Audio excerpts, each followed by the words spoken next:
Restart. Restart.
Hello, sir. Am I audible?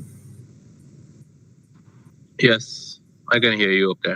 Myself, Can you Divakar. hear me all right? Yeah, myself, Divakar Kesari from NIT Trichy. Hi, Devakar. Nice to meet you. Okay. I'm in fourth year PhD scholar here Very good. in computer application department, but basically I am from electronics and communication background. Okay. I want to pursue postdoc from abroad.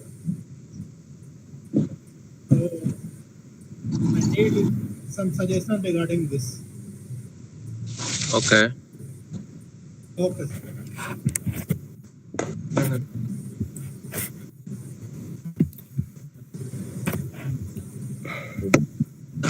Hello, sir. Can we wait 5 minutes? Then we can start the session. Sure, no problem.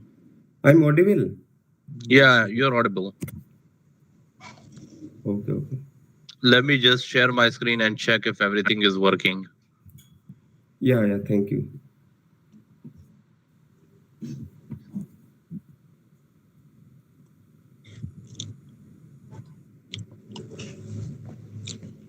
Okay, are you able to see my screen?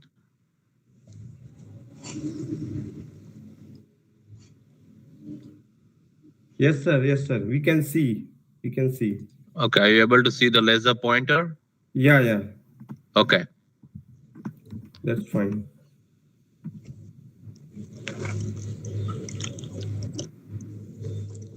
ଏତିକି ଜଣ join କରୁଛନ୍ତି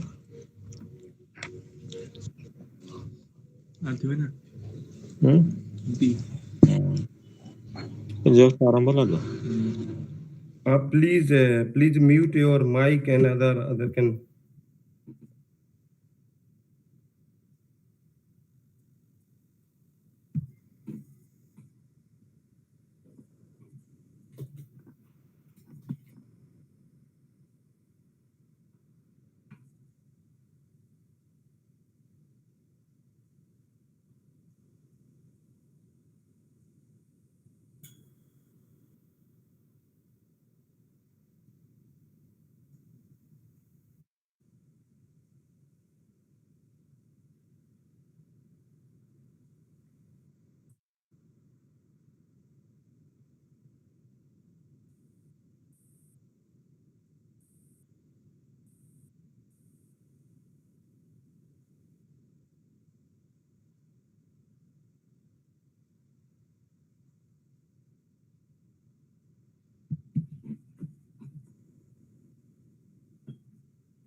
uh, just wait the 2-3 minutes and then we can start. Yeah, no problem. Thank you.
Thank you so much, Dr. Deep Jariwala, and we are very thankful to you. You have received our invitation for the wonderful talk, and definitely people will be motivated for your research work and for your guidance and your thought process. So now I would like to call Anushka. So please come and introduce about the our eminent speaker for the wonderful discussion. Thank you so much for calling me here today. I'm Anushka and I'm currently an undergraduate right now. So basically, I wanted to start it with what electrical energy is all about. It's all about harnessing electricity, right? Like producing, delivering, storing, and transmitting electrical energy. In short, this field or the people associated with this field help keep our world running. From the tiny microchips inside our cell phones to large aircraft electrical systems, electrical engineers not only create these devices, navigation systems, but also keep them running smoothly. So, ladies and gentlemen, with my immense pleasure, I welcome you all to our event today. Today, we have the privilege of hosting Dr. Deep Jariwala, a renowned person in the field of electrical and systems engineering. Dr. Deep Jariwala is an associate professor and the Peter and Suzanne Armstrong Scholar in the Department of Electrical and Systems Engineering at the University of Pennsylvania. Dr. Deep completed his undergraduate degree in metallurgical sciences and engineering from the Indian Institute of Technology, which is in Varanasi, and PhD in material science and engineering at Northwestern University. Dr. Deep was a Resnick Prize postdoctoral fellow at Caltech before joining Penn to start his own research group.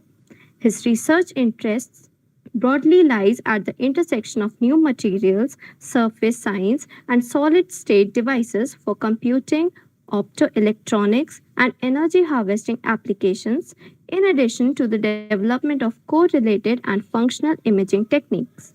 Dr. Deep's research has been widely recognized with several awards from professional societies, funding bodies, industries, as well as private foundations, out of which the most notable ones are the IEEE Photonics Society Young Investigator Award, IEEE Nanotechnology Council Young Investigator Award, IUPAP Early Career Scientist Prize in Semiconductors, the Alfred P. Sloan Fellowship, the AVS Petermark Memorial Award, and also the Bell Labs Prize. He has published over 140 journal papers with more than 18,000 citations and holds several patents. I would like to request you all to give a huge round of applause for Dr. Deep Jariwala for his eminent and notable achievements in the field of research.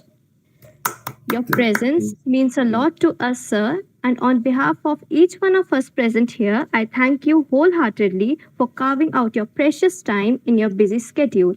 Now, I would like to invite you to throw some light on the ongoing conversation. Thank you so much. All right. Well, thank you, Anushka. Really appreciate you and others for inviting me and giving me this opportunity. Let me ask, should I just share my slides and get started, or is there another format that you all prefer? No, you can start, sir. Okay. So please give me a second as I try to share my slides. Okay. So I'm hoping you can all see my slide at this point. Yeah. Right. we Okay, can very see. good. All right. So thank you again for inviting me and giving me this opportunity. Though my educational training definitely started in India, and even research training started in India. And so certainly I have interacted with Indian research and Indian research scholars for a very long time. I've also hosted 3-4 of them in my lab on various fellowship opportunities. And so my collaborations with India and the research scholars in India have been ongoing for quite a long time now. As I had mentioned, or as was mentioned during the introduction, and also in my abstract that I had sent, my group works on semiconductors, novel semiconductor devices. And today in particular, I'm going to be talking about heterostructures for low power electronic devices. Okay. And so let me get started by acknowledging the people who actually do the work. I actually don't enter the lab at all. I just manage the research and give ideas and help interpret the data and edit the papers. All of the research is actually done by various research scholars in my lab. And they are again from all over the world, from various countries, India, Bangladesh, China, Korea, US, of course, right? So people from all over the world are part of our lab, and they are the ones who actually do all the hard work. And then our research is also funded by various organizations, both government organizations, industry organizations, private foundations, and so on. And also our research is very heavily collaborative. We collaborate with people all over the world. But in particular for this talk, I would like to thank my colleagues, Troy Olson and Eric Stack, who have been quite instrumental in all of this research that I'm presenting. Also, my other collaborators, Professor Joan Redwing from Penn State University, as well as Albert Davidoff, and of course, Nick Glavin, Josh Hendricks, and Mike Snur from the Air Force Research Lab. All right. So getting into sort of the research overview, I of course do not have time to cover everything. It would be very difficult to do that. But what I would like to say is our research is very broad. It has many different areas that we work in. And so the areas are roughly divided into 4 different areas. There is nanoelectronics. This is the area which is the most growing area. And this is the subject of my research talk today as well. Most of the research I'll be covering today will be in the nanoelectronics area. But we also work in the area of nanophotonics and optoelectronics. And this area will also require a separate 1-hour talk. So therefore, I won't be covering this. This is also quite, we have done quite a bit of work in this area, and also functional imaging, which is scanning probe as well as electron microscopy imaging that we do of new materials, of course. And then finally, we also do a lot of research on synthesis of new electronic and optical materials.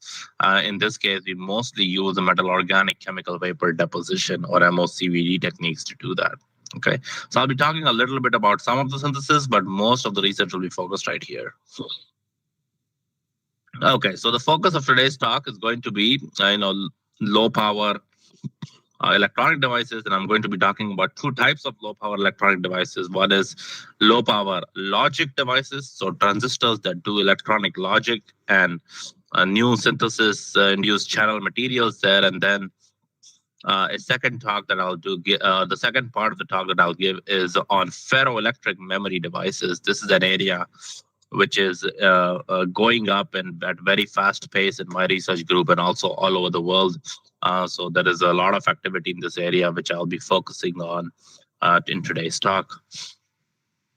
So before I get into the details of the research, let me try and give sort of a broad perspective on how we think about research and societal problem associated with research in our lab. And what we tend to do is think from a very macroscopic perspective, which is what are the grand challenges in modern classical computing? These days there is a lot of interest and excitement over quantum computing, but I would like to tell everyone that quantum computing is still not a real technology.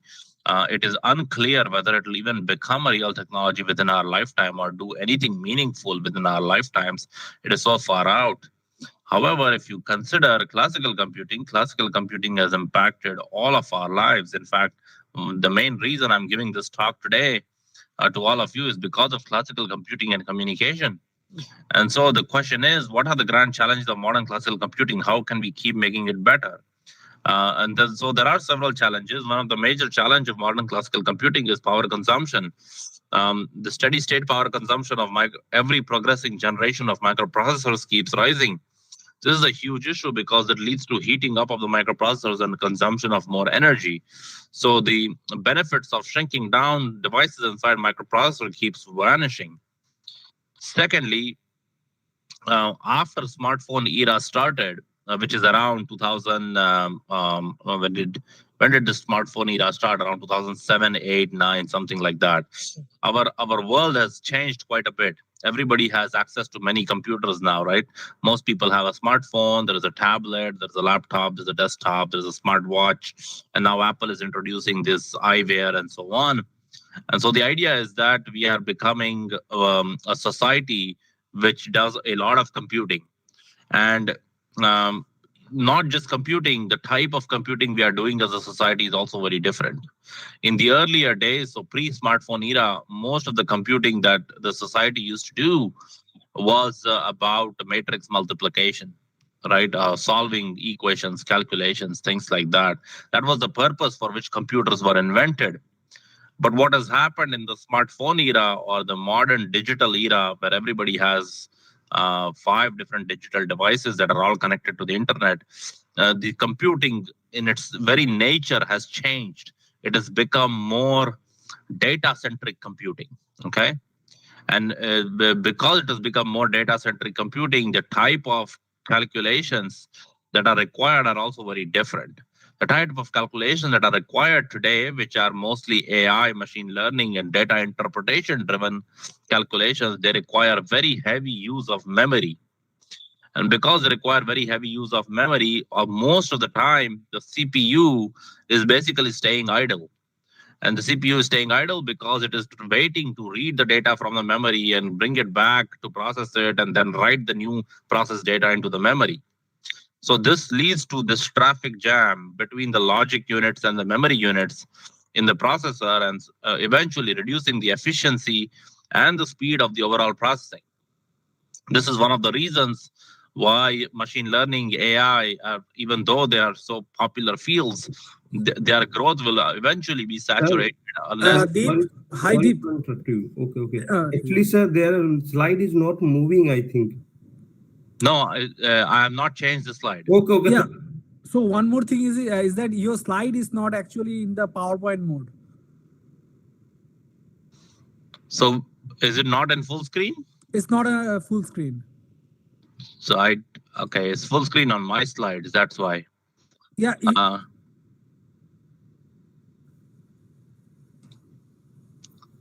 Let me try again. Is it?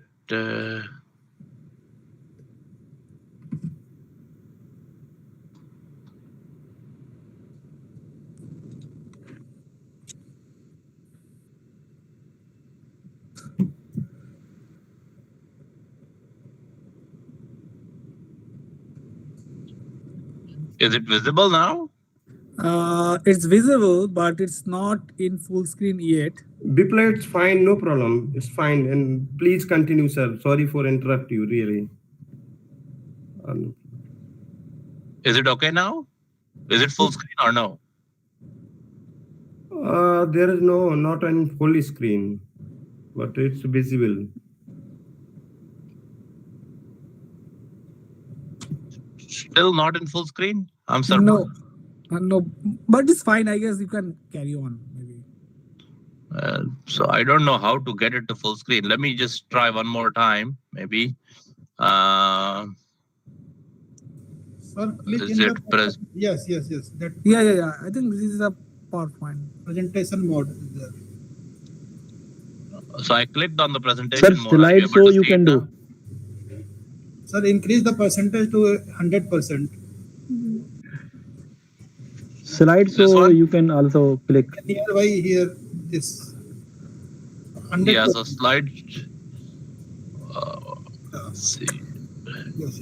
No, 100% mode is fine because it will zoom. It's fine. Yeah, I can click slideshow. Let me try over here. From current slide, I can click this too. It's still not showing up? No, I think it should carry on maybe. Yes, sir. Maybe it's yahi fine. pe. Yeah. Okay, surprising. Yeah, I normally just use Zoom or. Okay, let me know if the slides are Sir, not click- advancing. click- It's okay. From beginning. Sir, you can click on from beginning, then being started. Yeah, I clicked From beginning. Yeah. Yeah, I did that. Yeah. So are you able to see full screen now? No, it's not yet full screen, but your No, slide sir. number is 5th slide we are actually showing. So yeah, right now is the first You slide. can continue also. Okay, so let me see. I don't know if I know how to fix this. Sir, no problem. And No problem. you can continue. Sorry for. One second. I can try one last time. If it doesn't work, then.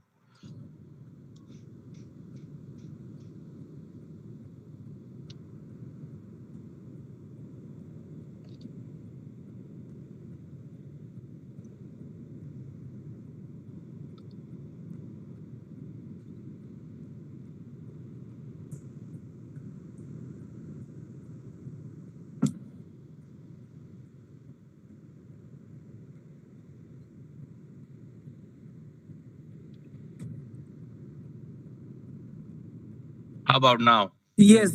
Right now is fine. Right now is Full screen? full screen, and yeah, it's fine. But I think slide number, you need to go back. So which slide are you seeing? This is a slide, grand challenges in modern and classical Yeah, so that was computing. the slide I was on. So which slide have you seen so far? The first slide, the heterostructure for low power electronics device. Oh, so you did not see anything after this? No. Yeah. Oh, I see. Okay, so it was never advancing. All right, very good. Let me start. Again, I hope you got all see things now. It's you should have told me earlier if you are not able to see. Okay, let's get started quickly. I wanted to thank all the students and postdocs who do the work in the lab. I don't actually do any work. The research is supported by various funding agencies, government agencies, companies, foundations, and so on. And of course, I would like to thank various collaborators who have contributed to this work: Eric Strack and Troy Olson, mainly my colleagues, also Joan Redwing from Penn State, Albert Davidoff from NIST, and Nick Glavin, Josh Hendricks, and Mike Snur from AFRL. As I was mentioning, perhaps you did not see this slide. Our lab works in several different research areas. They are divided into 4 areas, roughly speaking. One of them is nanoelectronics, other one is nanophotonics and optoelectronics, and there is functional imaging and then growth and synthesis.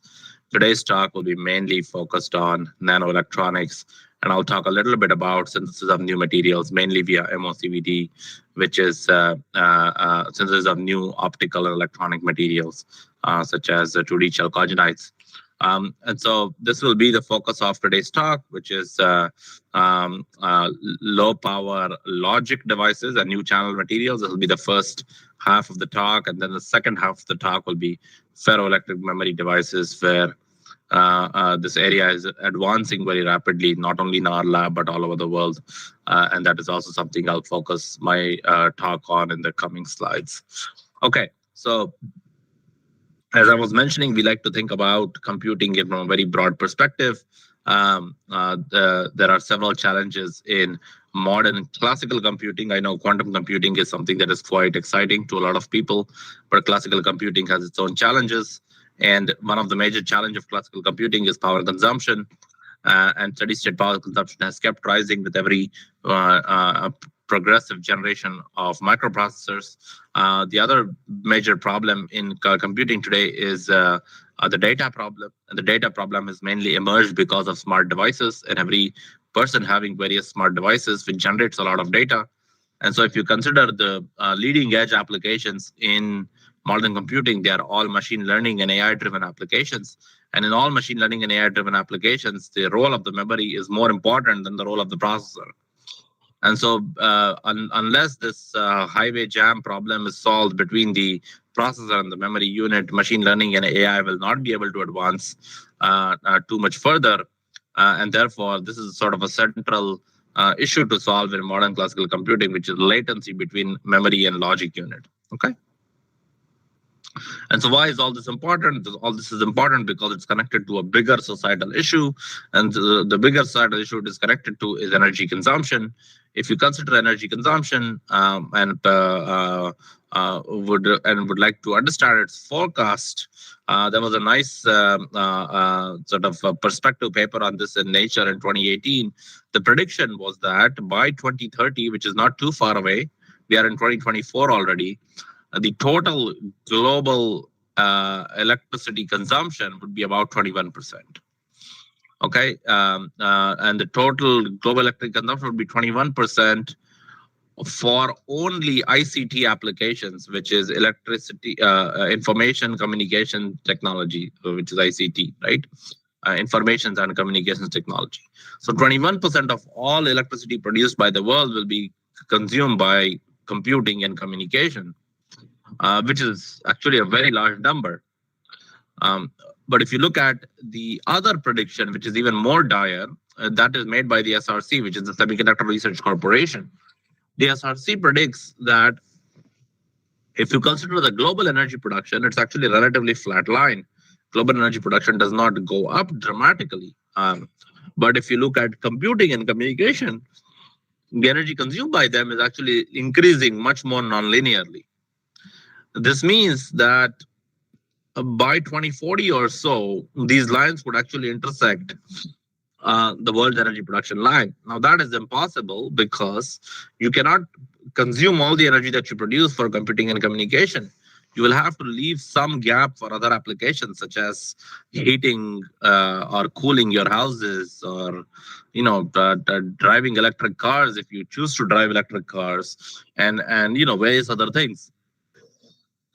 We need energy for more things as a society than just computing. Cooking, for example, right? Cooking requires energy too. And so the situation will be something like this, that most of the energy produced by the world will be used by computing, but then there will be some gap left for other applications. So the question is, if this happens, does our ability to compute as a society or as an entire world saturate to some level? Okay, and this level is indicated by, let's say, 1000 ZIPS. ZIPS is a unit of amount of calculations per second, right? So, for example, today or around 2020, I mean, the data is available until 2020. We are in 2024, somewhere here. Back in 2020, as a society, as an entire world, we were doing around roughly 1 ZIPS calculations, which means 1 zeta input-output operations a second. What does that mean? That means 10 to the power 21 computing operations per second. That is what the world is doing, or our society is doing as a whole. And so the question is, that can roughly increase 1,000-fold more, and then it will saturate. And so does our ability to compute also saturate? And with the advent of ChatGPT, machine learning, and AI, this is expected to keep growing at this rate. So how do we go to a trajectory which allows you to compute even more? Because society's needs for computing are not going to stop. We are going to keep computing at higher and higher rates, consuming more and more energy. So how do you go to new compute trajectories that can take you beyond 1000 ZIPS as a society? So to get there, we have to come up with radically new ways of reducing the energy consumed for computing at a very basic device and materials level. And so the basic motivation or research statement that I would like to pose, which is a true research statement for my entire field, but it should also be a true research statement for many of you who are working in this field, is how do you make materials? How do you make devices? How do you make systems? And for people doing computer science, how do you make algorithms that maximize the number of bit operations per watt of power consumed? Okay, and this is the central issue of our time in electrical engineering, or even in computer engineering, I would say, right? Because they are too connected. The advances in electrical engineering and computer engineering are going to drive advances in computer science, which is machine learning and AI, where most of the world is shifting.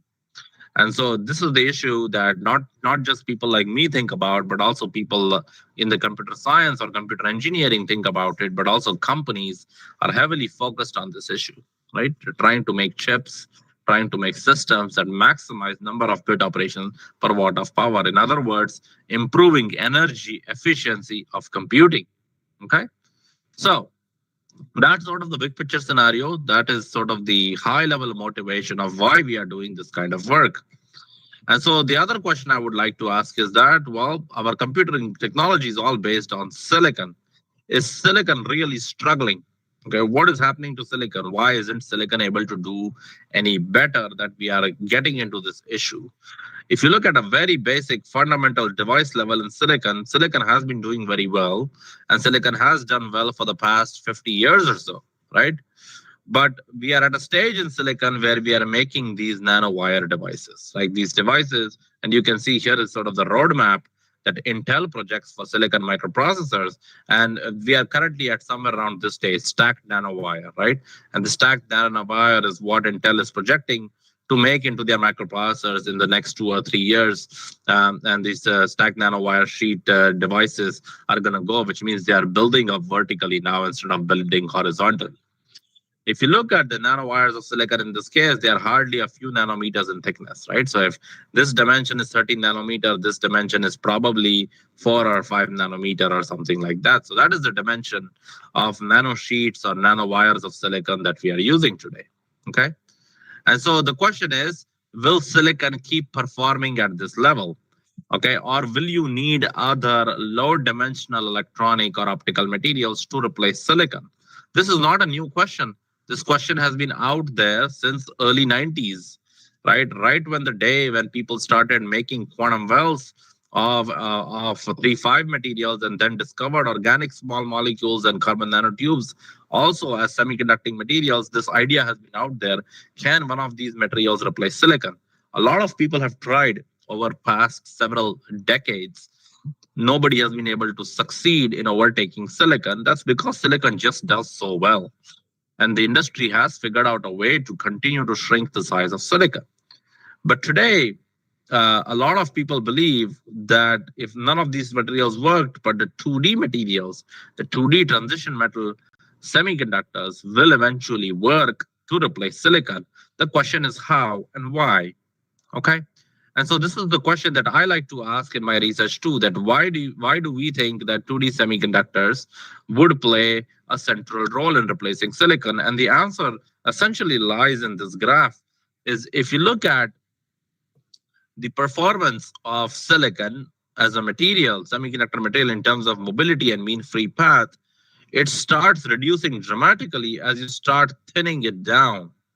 Notice the thicknesses of the nanowires that I showed you of silicon. They were like 4 or 5 nanometers or so around here. So they are still better than many of the 2D materials. But then if you start reducing the thickness of silicon nanowires even further, which will happen in progressive generation of processors, you will see that it will eventually become worse than 2D materials, right? So at very, very small thicknesses, which is at the nanometer, 1 nanometer thickness or so, 2D materials are actually quite superior compared to silicon, both in terms of the speed of operation as well as mean free path, which is essentially dictated by power consumption.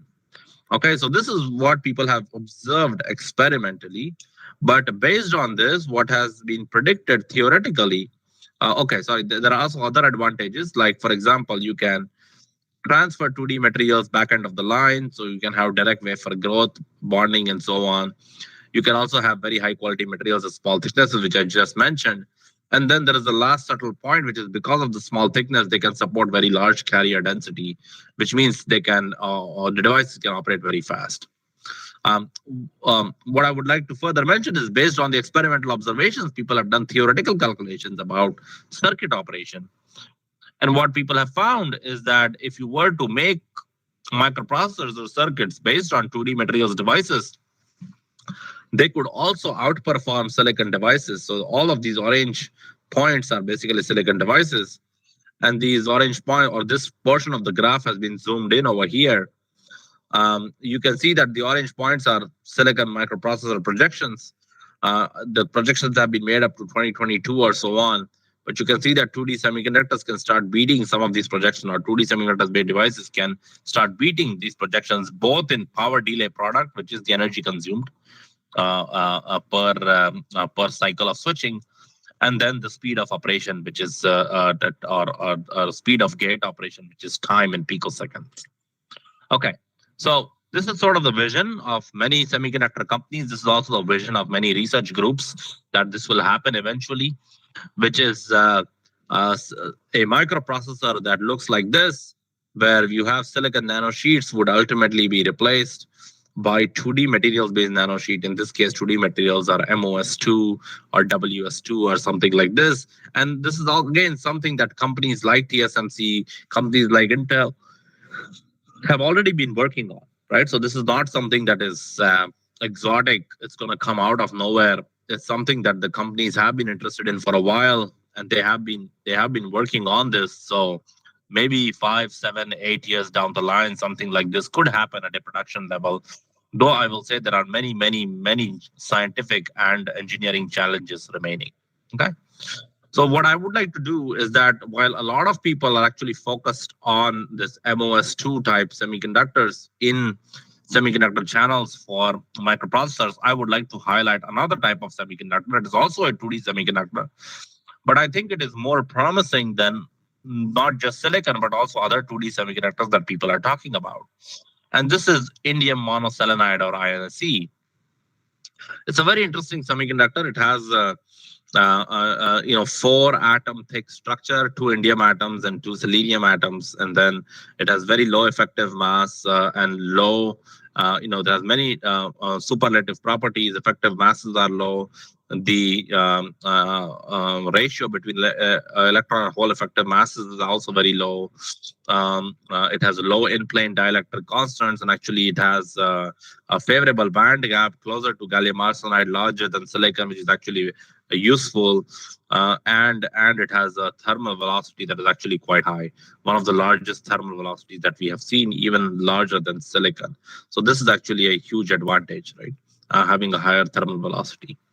And so if you again consider theoretical estimates based on indium selenide transistors, you can see that they can very easily beat not just silicon projections for 2024, which is this point right here, but also other 2D semiconductors based projections, such as black phosphorus or hafnium selenide or MOS2 and so on. It can be better than a lot of these other 2D semiconductors out there. So preliminary demonstrations of this have already been begun in exfoliated materials by the Chinese group in Peking University, led by Lian Baopeng. And so these people demonstrated last year that if you make really short channel INSE transistors and optimize their contact resistance, you could get record high drive currents out, right? Up to a milliamp per micron in very, very short channel devices. And the total resistance of these devices can be in the range of just a couple hundred ohms, much better than any of the other 2D semiconductors devices that people have shown out there. In fact, they even showed that the sub-threshold swing can be very close to 70 millivolt per decade for orders of magnitude in current, at least couple of orders of magnitude in current, larger than most other 2D semiconductor-based devices. So therefore, indium selenide is actually a really, really promising 2D semiconductor that could be even better, not just from silicon, but also other 2D semiconductors out there. Okay. And so this is also a semiconductor that we have been focusing on. As I said, indium selenide is something that is quite interesting to us. And so this is a semiconductor I'll be talking about. One thing I would like to mention is that all of these work on indium selenide has been done by exfoliated materials. So it's not very scalable. People take a crystal, like people did with the discovery of graphene. They take a crystal, they peel out layers, and they find a thin layer on a substrate and try to make device out of it. So our approach to indium selenide is slightly different. We think indium selenide is again excellent for low power electronics. But here in this case, we are exploring the tunneling field effect transistors for indium selenide. And so in terms of tunneling field effect transistors, the device geometry is actually quite similar to MOSFETs, but what is different is that the source and the drain are of opposite polarity type. So one is P-type, other is N-type. And what tunneling field effect transistors essentially does is, via gate modulation, the intrinsic region becomes like a tunnel barrier whose bands can be bent, or the barrier width can be changed dramatically as a function of electric field. And so when you change the barrier width dramatically as a function of electric field, the current flowing to the tunnel junction changes exponentially, and therefore you get the tunneling field effect transistor or the switching effect. Now, the unfortunate thing is, a lot of people have tried to make tunneling FETs over the last 20 or 30 years. Every time people try to make a tunneling FET, they do observe, or in many cases, they do observe the sub-threshold swing below 60 millivolt per decade. Now, what is so important about sub-threshold swing? The sub-threshold swing of 60 millivolt per decade is a measure of energy consumption per cycle of switching of the transistor. Okay, for MOSFETs, which are thermodynamically limited devices, this energy consumption is limited to 60 millivolt per decade at room temperature. But for tunneling FET, because the mechanism is not thermodynamics limited, tunneling does not depend on temperature, there is no lower bound. So this is great in terms of lower energy consumption. But the unfortunate thing is that when you ever try to make a tunneling FET, it always has an on current density lower than MOSFET, which is not good eventually for the speed of devices. Okay, so what you really want to do from a research and technology perspective is make this red curve that is higher than the blue curve. Higher than the blue curve and more steeper than the blue curve. Steeper than the blue curve has already been achieved, but more higher than the blue curve has not been achieved yet. And this is something that we hope 2D semiconductors will be able to achieve because they can be so thin. So if this entire structure or semiconductor wafer can be made extremely thin, then potentially you could achieve this red curve peak above the blue curve. Okay. And so this is something that people have tried in the past with cost of energy from Santa Barbara tried it at some point. He used electrolyte gated junctions. There are groups from KAIST in Korea that have tried it too, but you can see that they all see this type of behavior at very, very low currents. Okay. The currents at which this is observed is actually very, very low. Right, and then electrolyte gates, of course, cannot be commercially used, and these low currents are actually not practical for commercial devices. And so this is where we started exploring how you can use indium selenide silicon heterostructure. Silicon, again, is very important. You cannot just get rid of silicon. The idea is to make something that is adjacent to silicon or uses silicon in modern microprocessors. And so we tried to make this kind of devices where indium selenide flake was, again, we were using exfoliated flakes to begin with, was exfoliated on top of silicon sources. The crystal was provided to us by a NIST, Albert Davidoff's group, and we were able to do TEM and everything to figure out that they need forms a junction. There is some amount of oxide at the interface over here. This oxide can be mitigated to some extent. You can make it down to 1 or 2 nanometers. Reducing it more than it is quite difficult because silicon always oxidizes a little bit. But when we calculate the band diagram and also estimate it using XPS, we see that it has a proper type 2 junction formation ability. So when we make the IV measurements of these tunnel junction diodes, we see actually very steep switching. The steepness of switching is of the order of even 7 millivolts per decade, right? Which is much smaller than 60 millivolt per decade thermodynamic threshold. And this is something that we see quite reproducibly in many devices, that within 180 millivolt per decade or so, we can see 5 orders of magnitude change in current, all while staying below 60 millivolt per decade, which is actually a very good performance. So this was a performance that was almost textbook-like to begin with. And then when we tried to compare it with a MOSFET device, which is a standard indium selenide-based MOSFET device operated on the same chip, as you can see over here, we had our tunnel junction device and then a control MOSFET device right next to it. If you try to make that kind of a device, you see that it does not even go below 100 millivolt per decade. But if you look at the tunnel junction, it stays below 60 millivolt per decade for several orders of magnitude in current. So this is the key achievement over here, that it's not just below 60 millivolt per decade, but it stays so for several orders of magnitude in current. And so this is sort of the main advantage that you get with 2D semiconductors in this picture.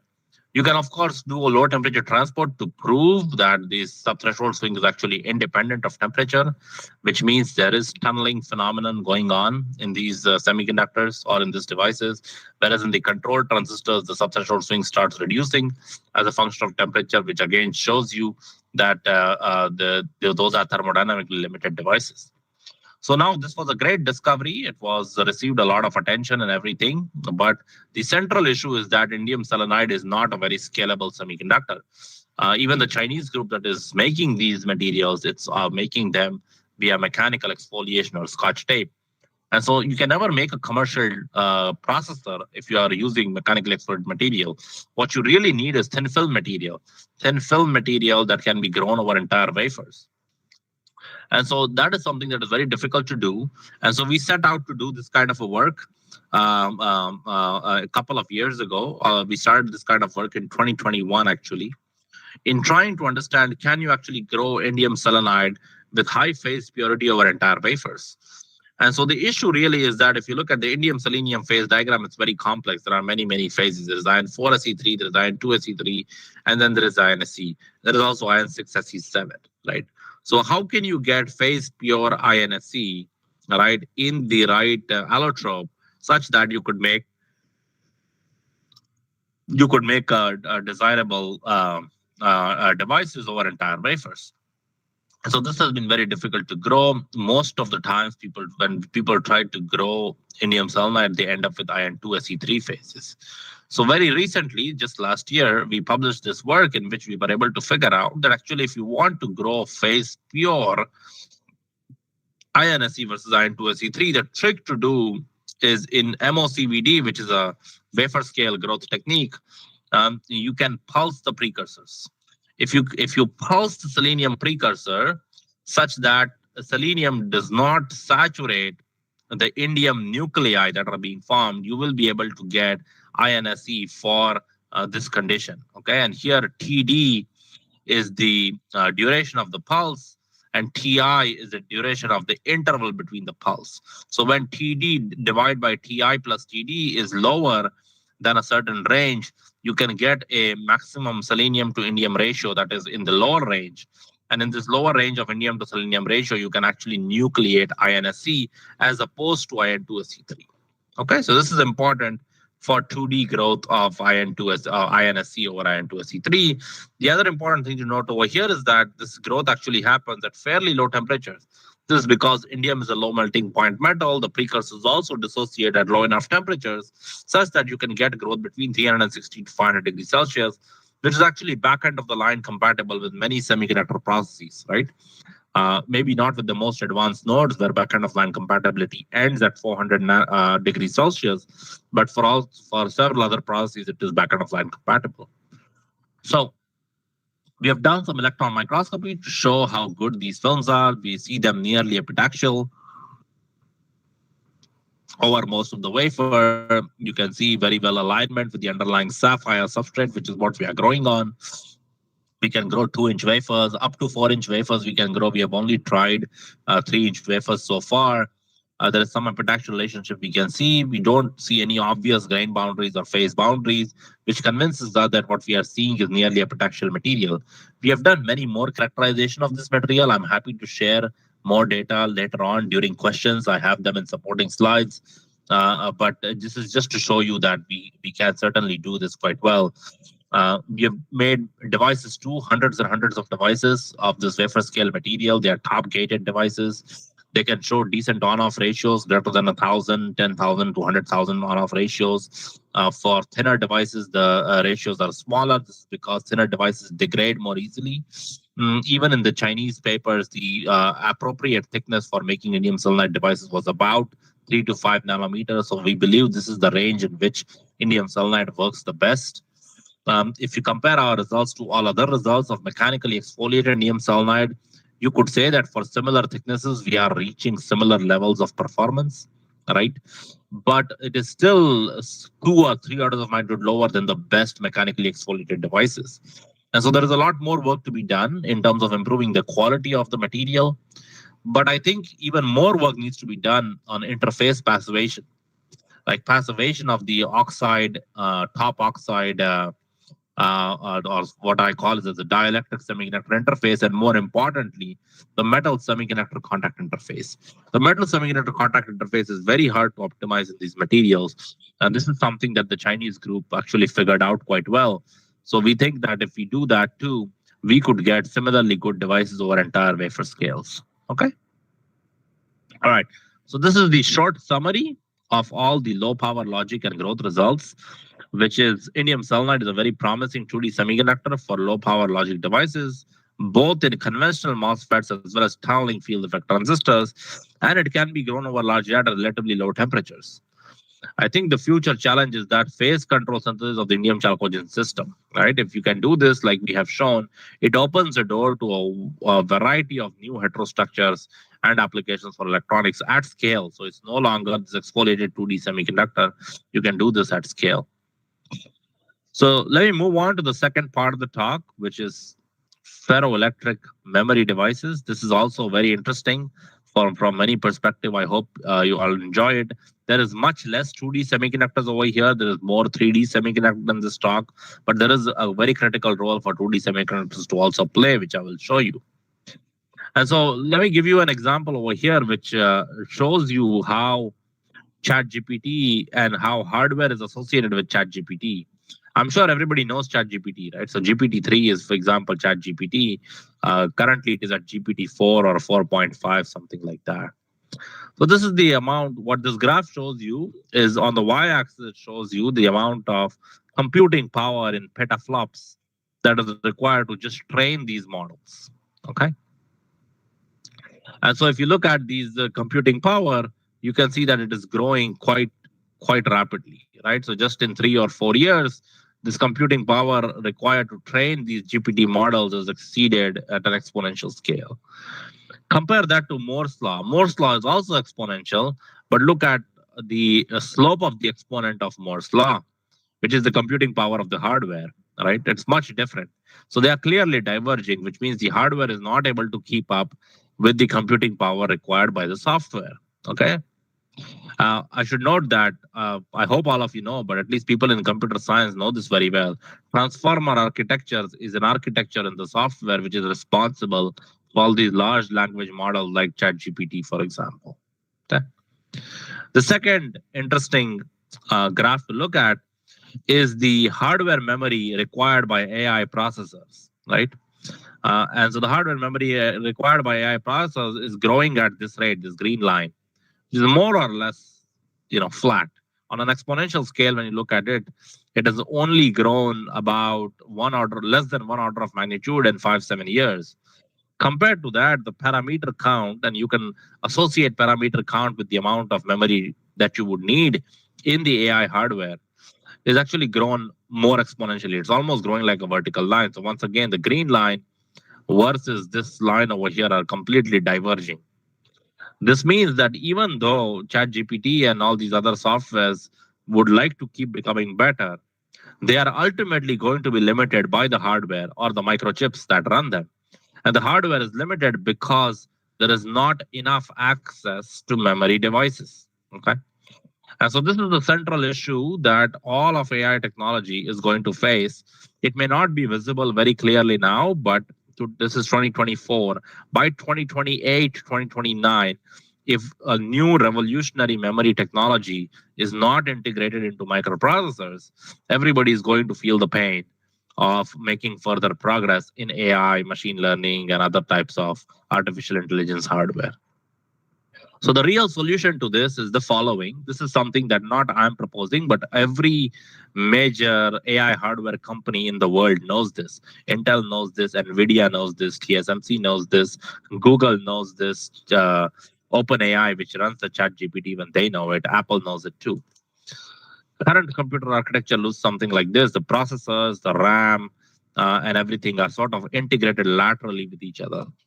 Okay, this again leads to jamming of the information on the highways, and the distance between processor and memory units is very large, in the order of millimeter to centimeter scale. That's pretty large distance.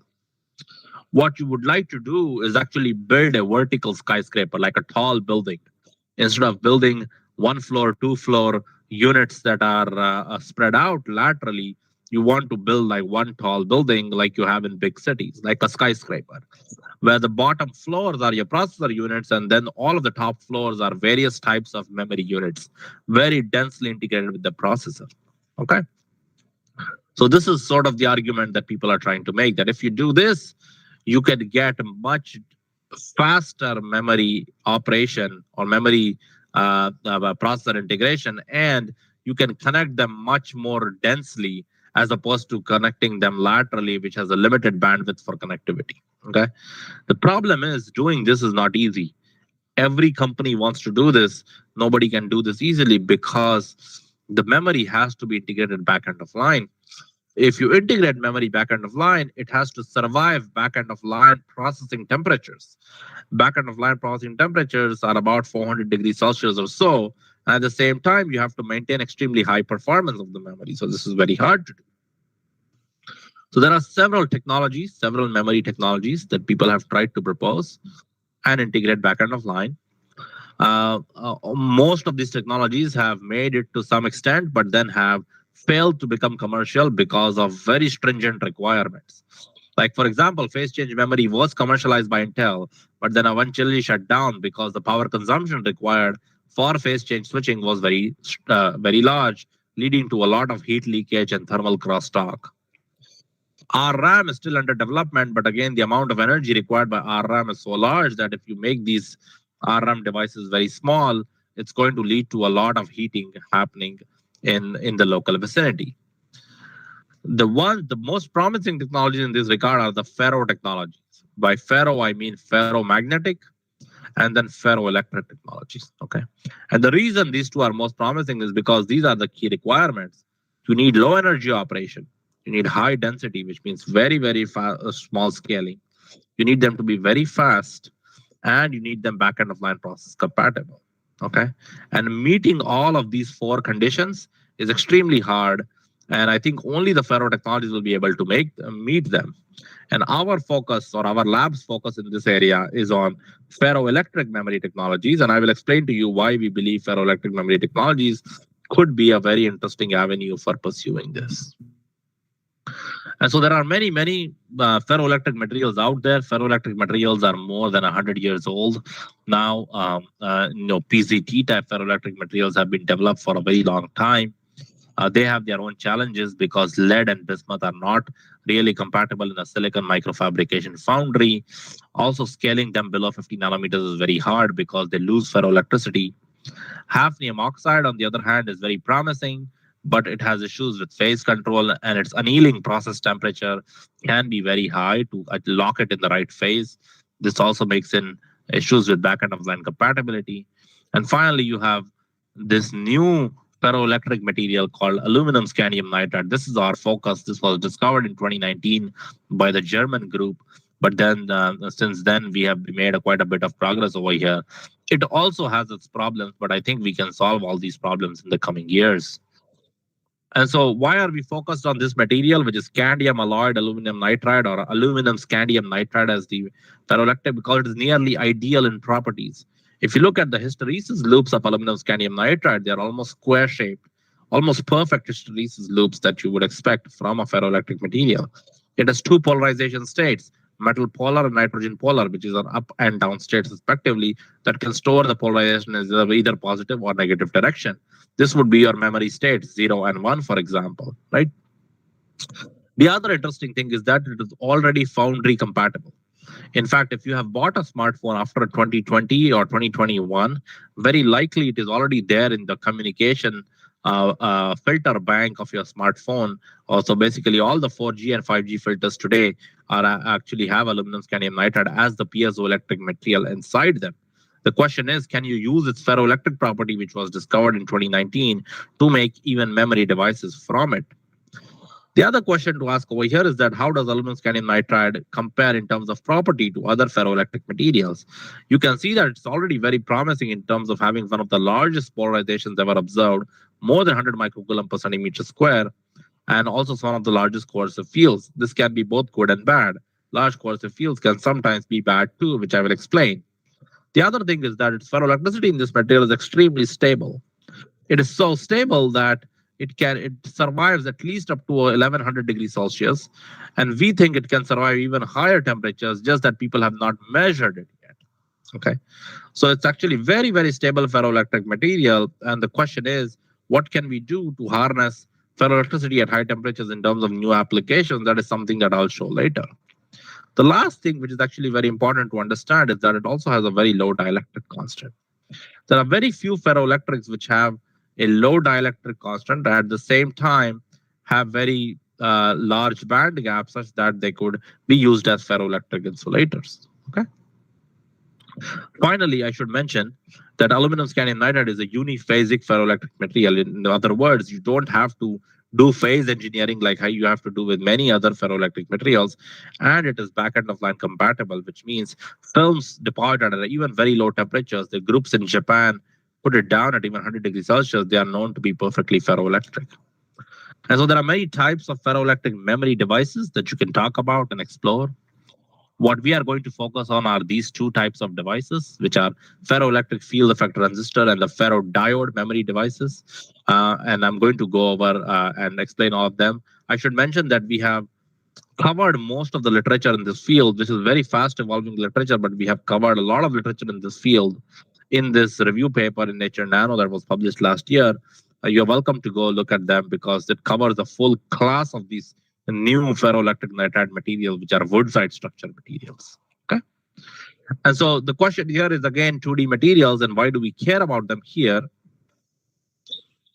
The answer to that is actually quite simple. I've already mentioned it before when introducing 2D materials that they are potentially compatible with back end of line growth or transfer. This means that you could actually involve them in making memory devices without raising the temperature significantly, and they give you very high quality materials at very small thicknesses without the need of epitaxy. Not many materials can do this. The 2D semiconductors can. And finally, they can support large carrier density, which means they can switch very fast and consume very low power, which is important, of course, for memory operation. So the question really boils down to, why do you want aluminum scandium nitride plus 2D semiconductor channels? This is a very important question because this combination is unique, but what is it technologically that makes this combination of two materials so promising for this memory application? So the answer to this question actually lies in papers more than 20 years old.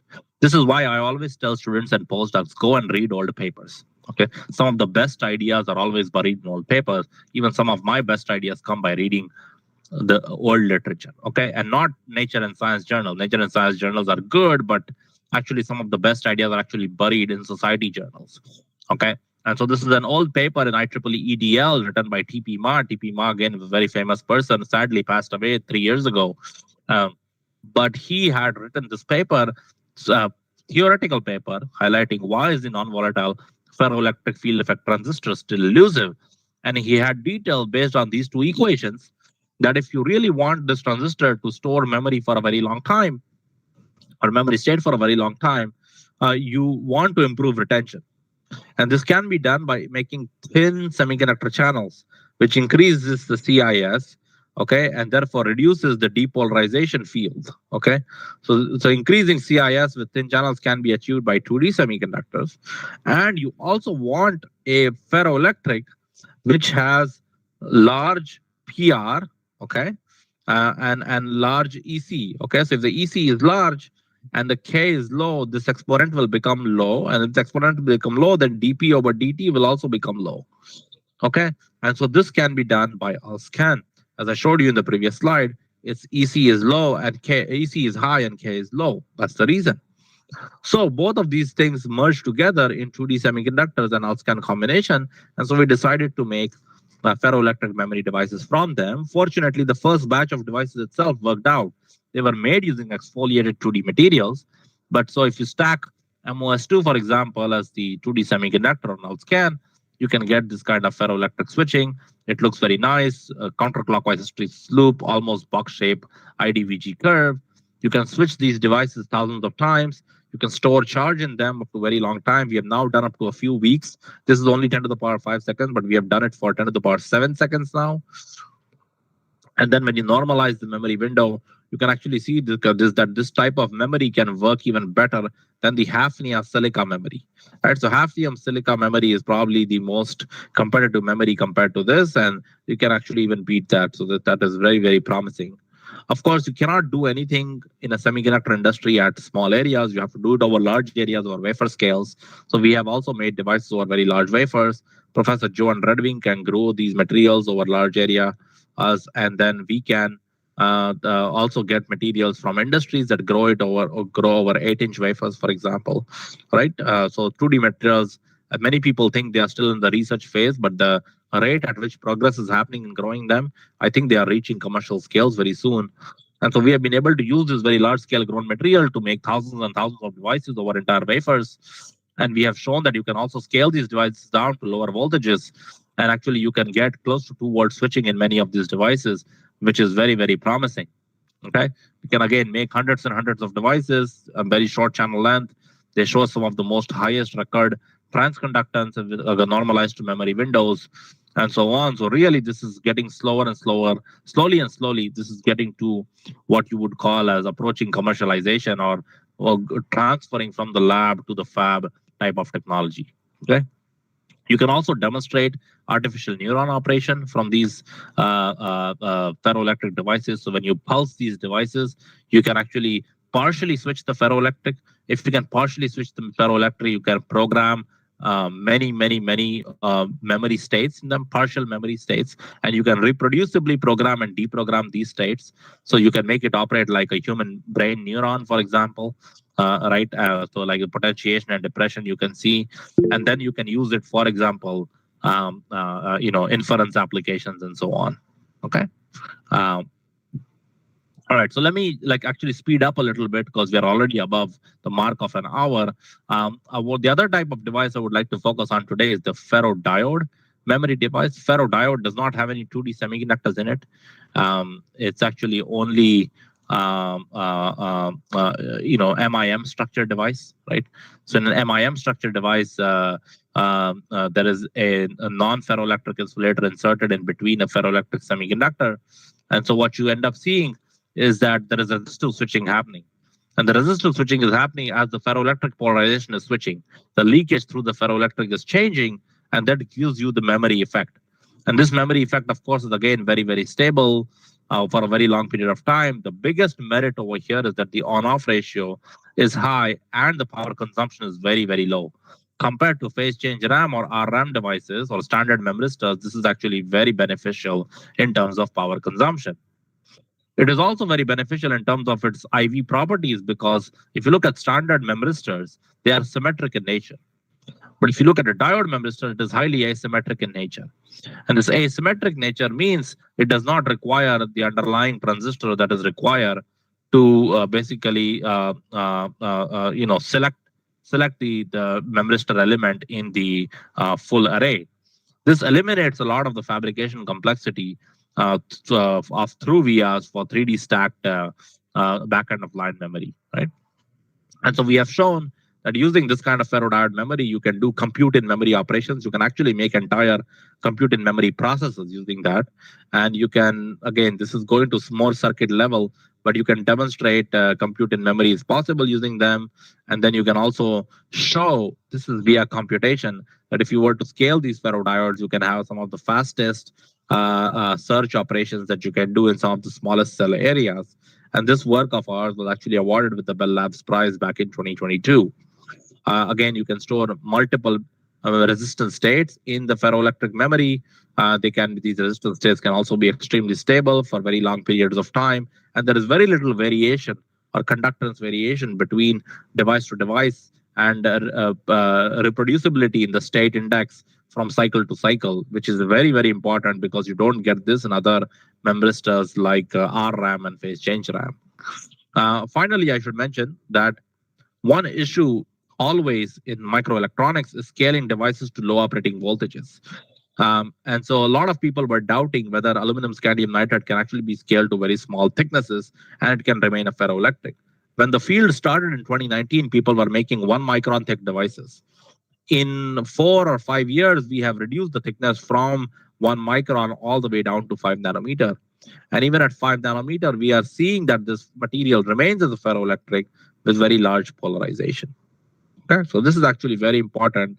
And now we are confident that actually you can take this and actually switch it at very fast speed. We have shown 60 nanosecond switching in 5 nanometer thick ferroelectric. And we are hoping to actually reduce the voltages even further by strain engineering to actually make it commercial and integrated with silicon. The last point I would like to mention is that aluminum scandium nitride as a ferroelectric also has a very unique application. For those of you who may know about this, operating computers in high temperature or high radiation environments is extremely hard. Okay, you cannot really easily operate computers because there is no way of storing charge or storing data at elevated temperatures or in high radiation environments. Right? So for example, in space, inside nuclear reactors, inside aircraft jet engines and so on, it is very, very hard to operate computers. Yet, we do want to do computing in those devices because you want to have sensors and read data from those sensors and reprogram them. So to get a stable high temperature memory, it has been almost impossible until recently. If you look commercially, what is the highest temperature non-volatile memory available, you will see that the highest temperature non-volatile memory available is 250 or 260 degrees Celsius. Here we have shown a non-volatile memory that can operate up to 600 degrees Celsius. And not only it can operate up to 600 degrees Celsius, it can be very, very stable at those temperatures, actually operate for a very long time at elevated temperatures. Here we have shown up to 6 hours of operation at 600 or 500 degrees Celsius. A recent data shows up to 600 degrees Celsius for up to 80 hours. Okay. So with that, I would like to end. Actually, I've already exceeded my time. Sorry for the earlier hiccup of not being able to share the screen. But I would like to summarize the memory part of the work by saying that aluminum scandium nitride is a very promising back-end of the line ferroelectric memory material. 2D semiconductors on ALSCAN are also very promising, but there are many challenges to address in terms of direct transfer and direct growth. The resistive ferrodiode memory is more promising, given the very large nonlinearity and the diode-like selector function. And finally, ALSCAN can be a very viable commercial memory candidate, provided some of voltage scaling is done and so on. So with that, I'd like to thank you all again for inviting me. These highlighted blue and green papers are the ones that I covered today. I wasn't able to get into too many details of all the papers, unfortunately. But as I mentioned, our group also works in areas of photonics and imaging, where we have also published a lot of papers over the past 2 to 3 years. And I'm happy to take any questions if anybody has. And thank you all again for inviting me. And sorry for the delay early on.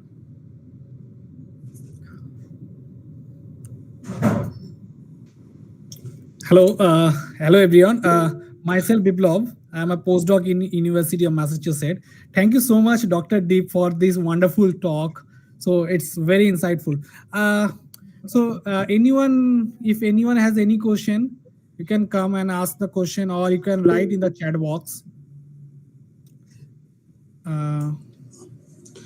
Thank you, Dr. Deep. It's a very well engineered and extensive study you have done about the nanomaterials and indium, selenium, and this material what can be used in semiconductors. Because we have read that nanomaterial are extensively used in biosensors also, and you detailed about the computation can be possible in space because the future in space industry is also growing well. And if we cannot use the biosensors in space or any other material, we can use in space science as well. If these materials are useful in preparing the space devices or space material also, like this 3D material are using in making the rocket and other things also. These materials are useful in terms of space science also. The main reason a lot of these materials become useful for space application is not because of the lack of silicon devices. Silicon devices are actually much more advanced, right? The issue it becomes is that because 3D materials are actually quite thick, they interact with radiation much more strongly. The main issue in space is temperature and radiation. And so because they interact with radiation much more strongly, what ends up happening is that their electrical properties, namely threshold voltage of transistors, keeps changing. And so to make them resilient to radiation, you actually, when you go to 2D materials or these ferroelectric like aluminum scandium nitride like materials, they are inherently very resistant to radiation damage. Okay, so 2D materials interact very weakly with high energy radiation, and aluminum scandium nitride does not interact much with either radiation or temperature. Right, and so for many applications in space where radiation and temperature are a huge issue, they become quite promising. Now, I don't work in the field of biosensors, but I feel like for biosensors, nanomaterials are always promising because the high surface to volume ratio. Because the high surface to volume ratio, when you embed them with any biological system, even small changes in the chemical environment can produce large changes in resistance. And therefore, for electronic biosensors, I do think they are promising. Can this material replace the nano wires or nanomaterials? Well, it's difficult to say because even right now, right, in biosensors, in commercial biosensors, there is no nanomaterial used. Right? I don't know a single commercial biosensor where a nanomaterial is used. Is mostly just silicon or just graphitic carbon that people are using. Right? I mean, when we talk about replacing, there has to be something commercial already there, right? Okay, thank you. Yeah. Okay. Any more question? I have one question, Dr. Deep. So Sure. I'm just wondering about so how can we use or improve the quantum computing things by using this 2D semiconductor in terms of using the natural source of energy, for example, the solar panel, those kind of things. I mean, quantum computing and solar are very different fields, right? Yeah. So yeah, I mean, I can you repeat your question? I don't think I fully understand it. I'm just wondering, can we use a 2D semiconductor to improve the quantum computing? Yeah, it's a question that a lot of people ask. My sense is, again, you have to look at what is the leading edge technology, right? I think a lot of people, when they do research, they don't focus on that. They are focused on the material they have rather than identifying what is important. So I can take you to the last slide. Actually, I can show you, I can point you to a paper where we have tried to answer this question in somewhat detail. It's a review paper, but still, nonetheless, I think it's important. So let's see. Is there this one, this advanced materials review paper. Okay. This is only focused on nanomaterials for quantum computing and quantum information science. Okay. So this review paper, if you look it up, it's actually 30, 40 page review paper where we have highlighted all of this. Yes, there are some advantages. Okay. For example, you can make new types of qubit devices and new types of single photon light sources using 2D materials, which have an interesting degree of quantum confinement. However, the question to ask once again is a very practical question that you should be asking. Where is quantum computing today? Quantum computing today is being done mostly by superconducting qubits. Okay. What are these superconducting qubits made out of? The superconducting qubits are made out of aluminum and aluminum oxide, the most oldest materials that we know of. So the most reliable superconducting qubits are today being made by aluminum and aluminum oxide, right? The question to ask is, can 2D materials give you more reliable qubits compared to aluminum oxide? If you try to compare the performance of 2D materials based qubits compared to aluminum oxide qubits, which are the most advanced qubits today, they are at least 10,000 times different.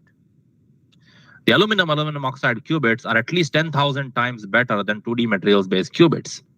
So it may appear very attractive, but if the performance is 10,000 times worse, what are you going to do about it? Okay, I got your point. Right. So always think about the problem from what is the most advanced thing available today. Okay. And whatever new material you are excited about of changing whatever technology, can it beat that? If it doesn't beat that, don't even bother. Exactly. That's correct. That's true. That's true. Thank you so much. Thank you so much. So yeah, is there any other question for audience? I think no, I cannot see any other people. Just a minute.